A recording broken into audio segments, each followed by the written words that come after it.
Hello friends, कशा आहात तुम्ही? तर आज आहे माझ्या बहिणीची हळद आणि मी रेडी झालेलोच आहे. तर माझी बहीणसुद्धा इथे रेडी होते. तुम्हाला दुसरी बहीण पण दाखवतो. ती बघा, ती पण इकडे रेडी होते. तर ह्या दोघी रेडी होत आहेत. यांना खूप टाईम लागेल. तर मी रेडी झालेलोच आहे. तर आपण डायरेक्ट निघूया हळदीच्या इकडे. तर हळदीच्या इकडेच आल्यावरती तुम्हाला दाखवतो. फुल डेकोरेशन बघा, फुल भारी केलेलंच आहे. डेकोरेशन दाखवता झाली आमच्या नवरीबाईची एंट्री. नवरीबाई येता येताच लागली नाचायला. त्याच्यानंतर हळद लावायला सुरुवात झाली. तिला हळद वगैरे लावली. हळद लावल्यानंतर तुमचा भाऊ जरा बसला इथं उंगल्या करत. थोडा टाईमपास केला, मस्ती मजा केली. त्याच्यानंतर तुमचा भाऊ गेला नाचायला. तर नाचता फुल राडा केला. फुल एकदम भारी जल्लोष.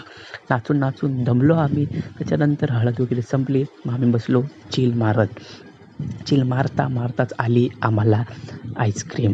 तर आम्ही आईस्क्रीम खाता सगळ्यांनी मस्त एन्जॉय केला आणि त्या एन्जॉयमध्येच आता आपण हा ब्लॉग इकडेच एंड करूया. भेटूया नेक्स्ट ब्लॉगला.